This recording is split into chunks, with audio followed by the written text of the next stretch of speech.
In GunZ Gladiator, if you hit an enemy player with your melee weapon whilst they're holding their block, you will get recoil. In this guide, we'll take an in-depth look about how slashes are working and what's going on behind the scenes as we play. More importantly, we'll also go over a technique to avoid ourselves getting recoiled known as angling. So, how is the slash actually working mechanically? Although it seems instant, the slash can be broken down into 3 parts. Let's quickly familiarise ourselves with the hitbox of the sword in GunZ. As you can see, the sword hitbox resembles a cone shape, extending out of the player. Shout out to Crawley for creating refined guns, allowing me to use this feature for the video. Now let's get back to breaking down the slash into 3 parts and learn what's exactly happening behind the scenes. Part 1 of the slash, or simply the start of the slash, occurs immediately when you press the attack button. This will cancel some actions you are in, such as dashing, and give you full control over the camera immediately. Part 2 is the slash contact. This is the hit reg of the slash, when the game checks whether or not the enemy player is inside your hitbox or not. This occurs 100 milliseconds or 0.1 seconds after the start of the slash. Part 3 of the slash, known as the recoil check, takes place another 100 milliseconds after slash contact.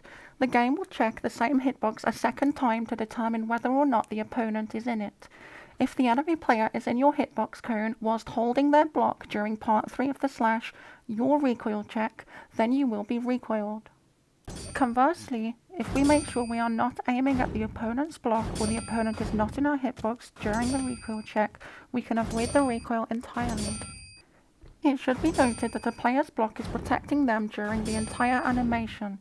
This includes the raising and lowering guard states. However, recoils can only take place when the player is in a guard state known as guard idle, the state where the enemy has their block raised and is holding their block key down. As you can see in this example, I don't really have time to get into a guard idle state. Whenever I do go for a recoil and try to hold my block key down, the next slash gets me as I don't have time to raise it again. Ultimately, we should not try to recoil a player with every single block.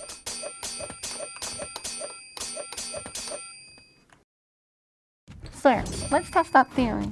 If I start a single butterfly close enough to my opponent so that my recoil check is behind them and they are not in my hitbox, then I won't recoil. Please note, I don't really recommend using this in a fight to bypass a block.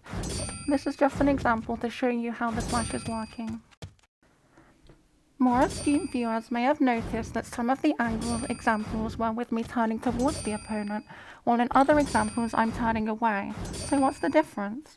When you angle towards someone, say we BF towards someone and turn 180 degrees like this example here, it can work since the recoil check will end up hitting their back.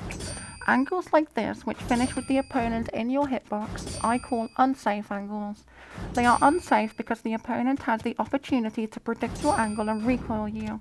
If they turn away 180 degrees just before you slash, so that you recoil check whilst facing their block, you will recoil. The inputs in these 2 examples are almost identical, they are just thrown from different sides. If you're wondering what to do after a safe angle because it seems to leave you a little optionless, I'm going to cover this in the combos section of the guide. The simplest way to continue this into a little combo would be to perform a butterfly backwards with the S key, like so. This move is what your opponent will expect. Another option to dupe your opponent, since we know what they expect, would be to initiate a sideways dash before turning your slash into your opponent. This dupe is unreactable. I will cover this move further in the future.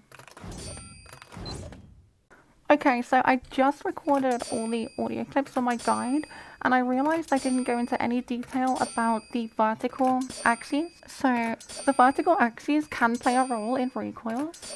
If you try to use this angle theory whilst looking too far down so that your player is ghosting and your opponent is blocking and looking up, even whilst performing a successful angle, you will still recoil.